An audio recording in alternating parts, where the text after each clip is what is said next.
মহাশিবরাত্রির ৪ প্রহরের মাহাত্ম্য।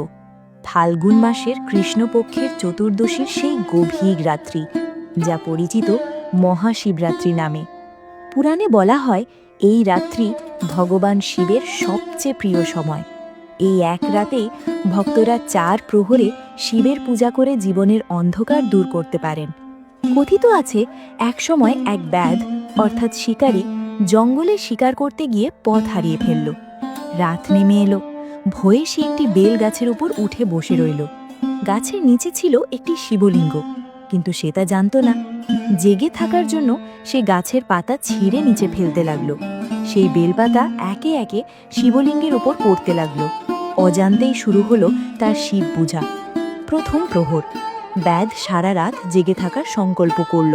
পুরাণ মতে প্রথম প্রহরে শিবকে জল দিয়ে অভিষেক করলে জীবনের পাপ ধুয়ে যায়। ব্যাধের হৃদয়ে ধীরে ধীরে করুণা জাগতে শুরু করল। দ্বিতীয় প্রহর, সে শিকার ধরার সুযোগ পেলেও একটি হরিণকে ছেড়ে দিল। এই প্রহরে দুধ দিয়ে শিবের অভিষেক করলে সংসারের দুঃখ কমে, ব্যাধের অন্তরে দয়া জন্মালো। তৃতীয় প্রহর, আরও একটি হরিণ এলো, কিন্তু ব্যাধ তাকে হত্যা করল না। এই প্রহরে মধু বা ঘি অর্পণ করলে মন শান্ত হয় এবং জীবনে সমৃদ্ধি আসে। চতুর্থ প্রহর, ভোরের আলো ফুটতেই ব্যাধের মন সম্পূর্ণ পরিবর্তিত হলো। সে বুঝতে পারল জীব হত্যা পাপ।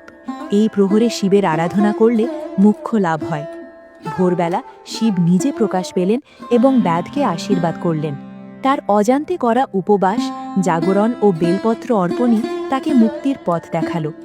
এই কারণেই বলা হয় মহাশিবরাত্রির ৪ প্রহরের পূজা শুধু আচার নয়, এটি আত্মশুদ্ধির পথ। যে ভক্ত ভক্তি ভরে এই রাত্রি পালন করেন তার জীবনের অন্ধকার দূর হয়ে যায়। হর হর মহাদেব।